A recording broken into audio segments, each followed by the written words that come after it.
Floor to the distinguished representative of Pakistan to introduce an address by the head of government. Thank you, Madam President.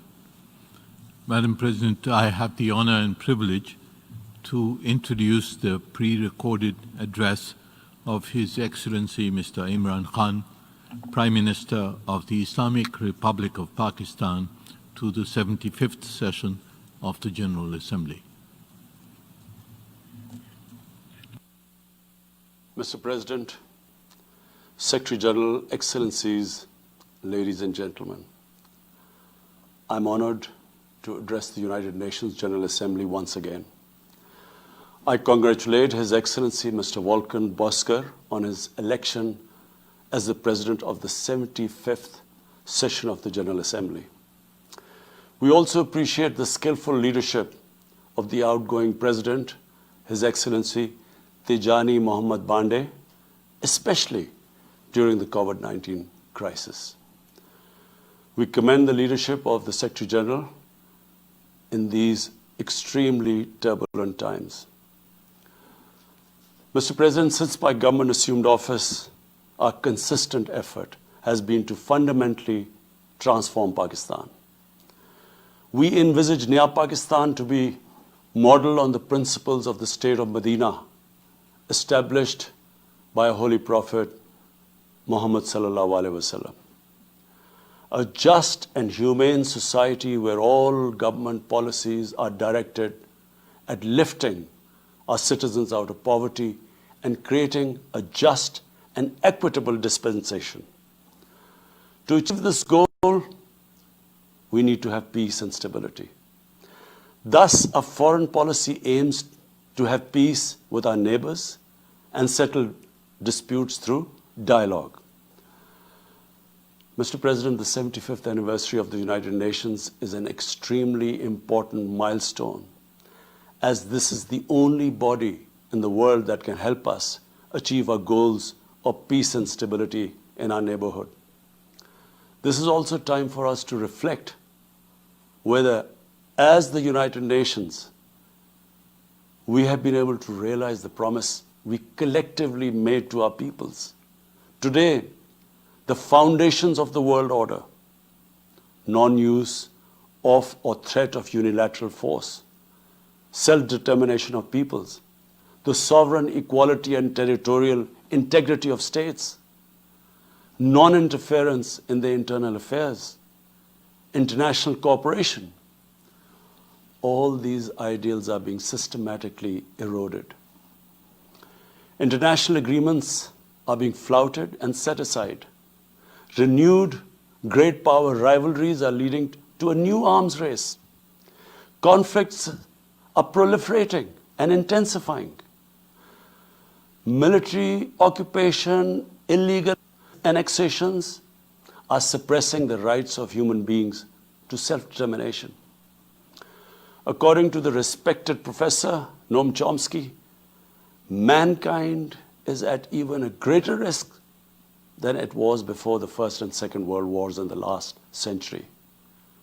And this is because of the threat, increased threat of nuclear war, climate change, and sadly the rise of authoritarian regimes. We must come together to prevent such a catastrophe. We believe that the driving force in international relations must be cooperation in accordance with the principles of international law and not confrontation and force. We all must emphatically reaffirm our support for multilateralism. Mr. President, the COVID-19 pandemic has illustrated the oneness of humanity. In our interconnected world, no one is safe unless everyone is safe. Locking down to control the pandemic has triggered the worst recession since the Great Recession in the last century. This has hit the poorest countries the hardest, as well as the poor in all the countries. In Pakistan, we realized very early on that if we imposed a strict lockdown, the type that several affluent countries had imposed, we would have more people dying of hunger than the virus. Therefore, we adopted a policy of smart lockdown. While concentrating on the hotspots, the virus hotspots, we opened up our agriculture sector immediately and then followed it up by the construction sector, which employed most of the people. At the same time, and this is despite financial constraints, my government deployed $8 billion, unprecedented amount, for our health services, plus support the poorest and most vulnerable households with direct cash payments through SR's program, and then subsidies to the small businesses. Even though our smart lockdown was heavily criticized in the beginning, but thanks to the Almighty Allah's grace, we have not only managed to control the virus, stabilize our economy, but most importantly, we have been able to protect the poorest segment of the society from the worst fallout of the lockdown. Today, Pakistan's response is cited among the success stories in controlling and responding to the pandemic. However, we are still not out of the woods, like no country is out of the woods today. But Mr. President, it was obvious from the outset that developing countries would need fiscal space to respond to and recover from the COVID crisis. Debt relief is one of the best ways to create that fiscal space for developing countries. Therefore, in early April, I called for a global initiative on debt relief. We appreciate the G20's official debt suspension initiative and the emergency and rapid financing offered by the IMF, World Bank, Asian Development Bank, and UN agencies. This, however, is not going to be enough. The IMF has estimated that developing countries will need over $2.5 trillion to respond and recover from the crisis. The official debt suspension will need to be extended and expanded. Additional debt relief measures will also be needed. Development banks should ensure adequate financial inflows. Rich countries have generated over $10 trillion to finance their own response and recovery. They should support the creation of at least $500 billion in new special drawing rights for the developing world.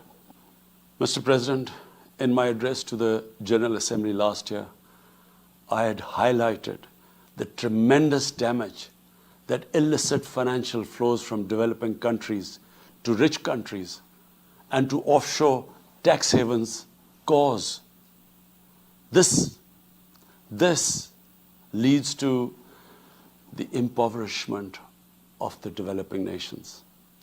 Money that could be used towards human development is siphoned off by corrupt elites. The loss of foreign exchange causes currency depreciation. That in turn leads to inflation and poverty. The quest for getting back these stolen resources is nearly impossible, given the cumbersome procedures. Moreover, the powerful money launderers have access to the best lawyers. And sadly, because they are the beneficiaries, there is a lack of political will in the rich countries to curb this criminal activity. Mr. President, if this phenomena is unaddressed, it will continue to accentuate the inequality between the rich and the poor nations, and eventually will spark off a bigger global crisis, a far bigger global crisis than the present migration issue poses. The rich states cannot hold forth on human rights and justice when they provide sanctuary to money launderers, to their looted wealth. There are robust anti-money laundering and anti-terror financing regimes. I call upon this Assembly to take the lead in efforts to build a global framework to stem the illicit financial flows and ensure speedy repatriation of stolen wealth. It is important to realize that the aid that flows from rich countries to the developing world is minuscule compared to the massive outflows by our corrupt elites. Mr. President, this year, I must again reiterate the threat posed to mankind due to climate change. Unprecedented fires in Australia, Siberia, California, Brazil. Unprecedented floodings in various parts of the world.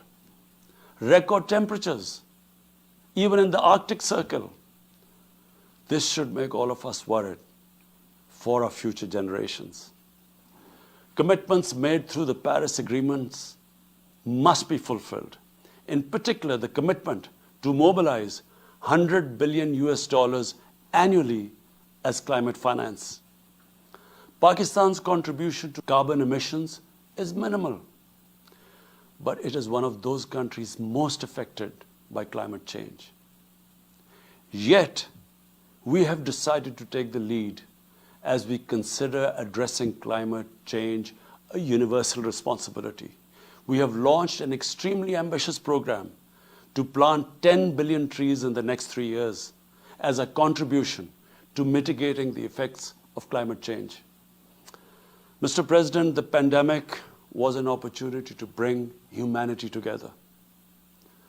Unfortunately, it has instead fanned nationalism, increased global tensions, and given rise to racial and religious hatred and violence against vulnerable minorities in several places.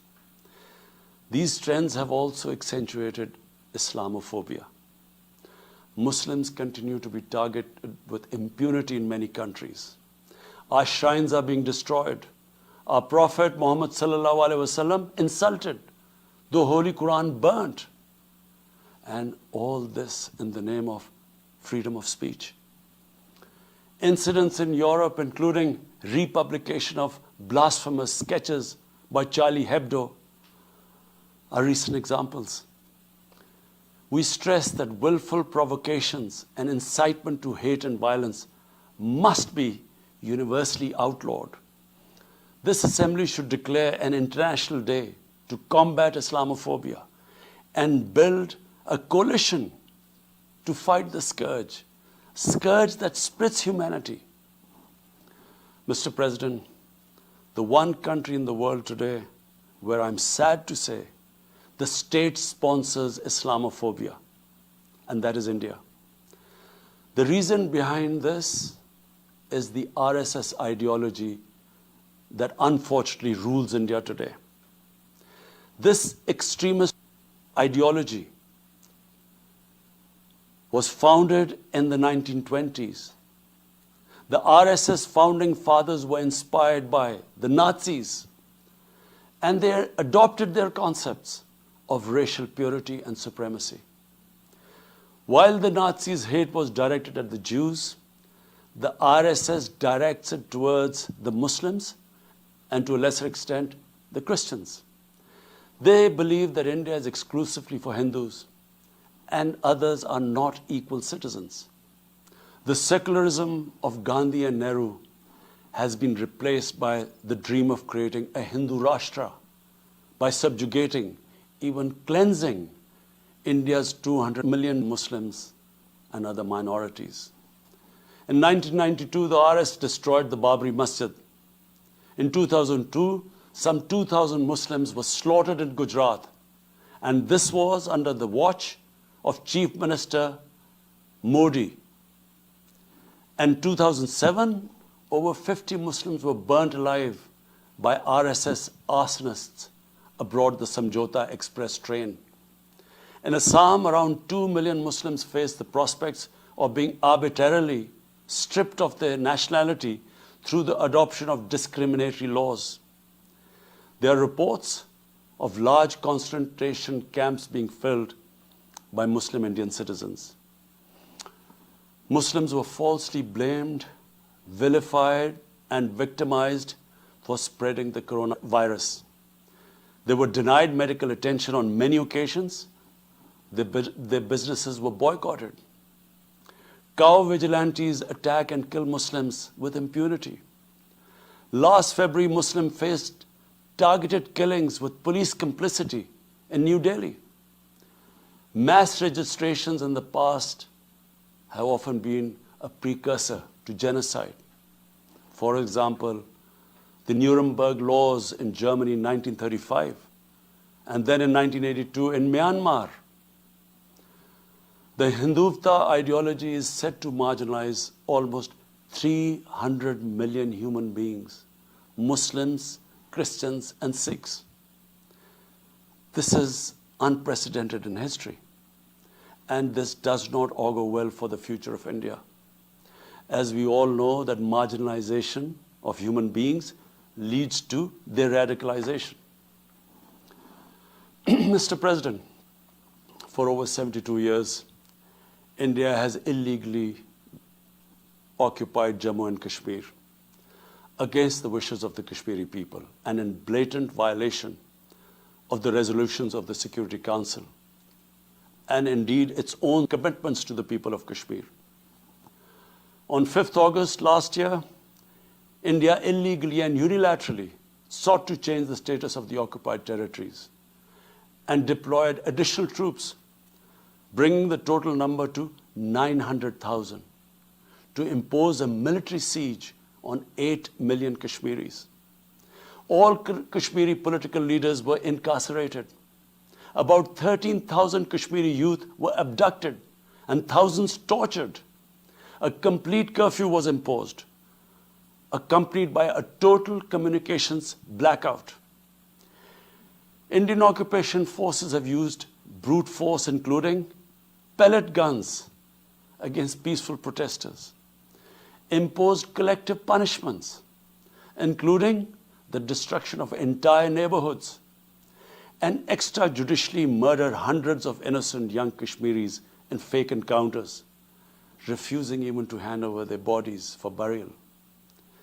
The Kashmiri media and those daring to raise their voice are being systematically harassed and intimidated through the use of draconian laws. All of this is well documented in the reports of the United Nations High Commissioner for Human Rights, communications from the Special Rapporteurs of Human Rights Council, statements from human rights and civil society organizations. The international community must investigate these grave violations and prosecute the Indian civil and military personnel involved in state terrorism and serious crimes against humanity being perpetrated, I'm sad to say, with complete impunity. The objective of this brutal campaign is to impose what the RSS-BJP regime has itself called the final solution for Jammu and Kashmir. To this end, the military siege is being followed by moves to change the demographic structure of the occupied territory. This is an attempt to obliterate the distinct Kashmiri identity in order to effect the outcome of a plebiscite envisaged in the UN Security Council resolutions. This action is in violation of the UN Charter, Council resolutions, and international law, particularly the 4th Geneva Convention. Changing demographic structure of occupied territory is a war crime. Mr. President, the brave Kashmiri people will never submit to Indian occupation and oppression. Their struggle is indigenous. They are fighting for a just cause, and generation after generation have laid down their lives to rid themselves of Indian occupation. The government and people of Pakistan are committed to standing by and supporting the Kashmiri brothers and sisters in the legitimate struggle for self-determination. Mr. President, in order to divert attention from its illegal actions and atrocities in Indian-occupied Jammu and Kashmir, India is playing a dangerous game of upping the military ante against Pakistan in a nuclearized environment. Despite constant Indian provocations and ceasefire violations along the line of control and the working boundary, targeting innocent civilians, Pakistan has exercised maximum restraint.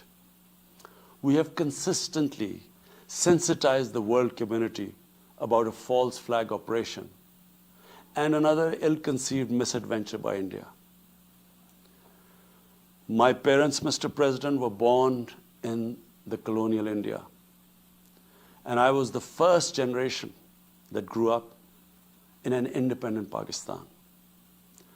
I want to make it clear that any attempt by the fascist, totalitarian, RSS-led Indian government to aggress against Pakistan will be met by a nation that will fight for its freedom to the end.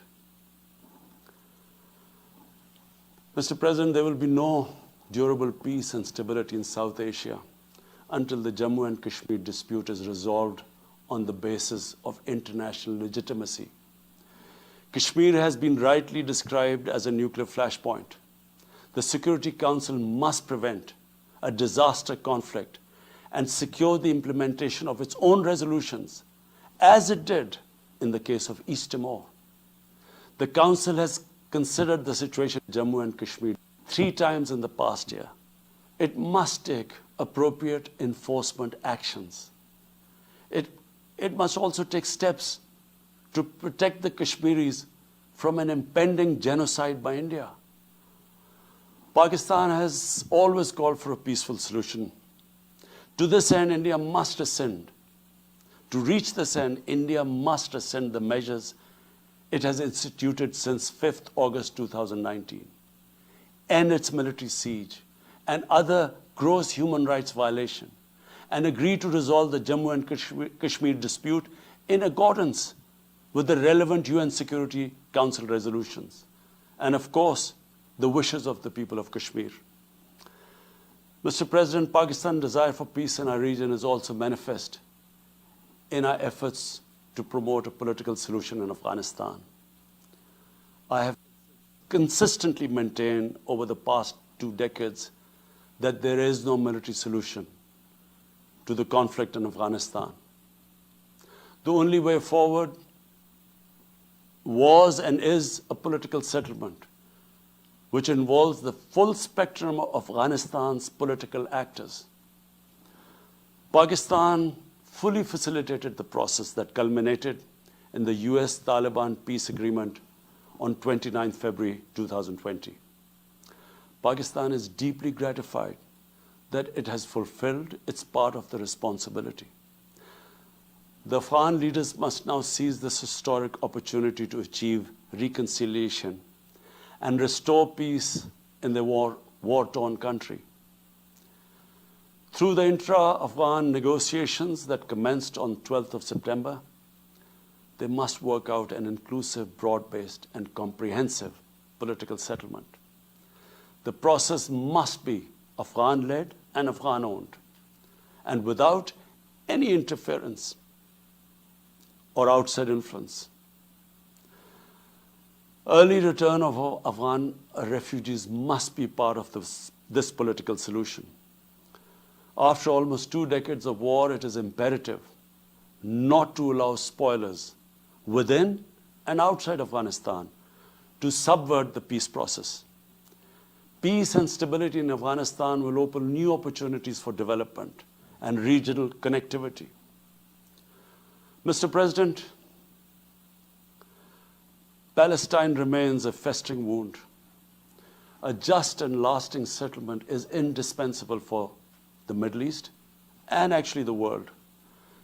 Illegal annexations of Palestinian territory, the building of illegal settlements, and the imposition of inhuman living conditions on the Palestinian people, especially in Gaza, cannot bring peace to a troubled region.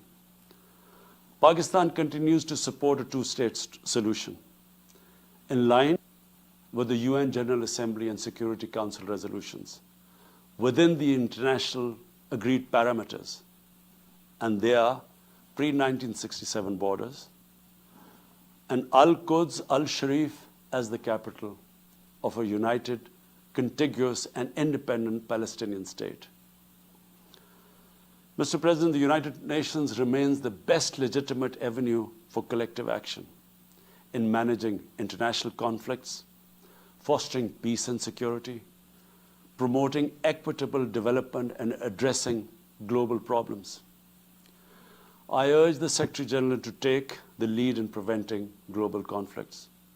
He should convene summit-level meetings to address regional hotspots and resolve outstanding disputes. The United Nations should be made fully responsive to the challenges of our times. A comprehensive reform of the United Nations, including the Security Council, is essential to promote greater democracy, accountability, transparency, and efficiency. Pakistan will continue to participate actively in this process and endeavor with other member states to build a world where conflict is outlawed and equitable prosperity for all pursued in conditions of peace and security. I thank you.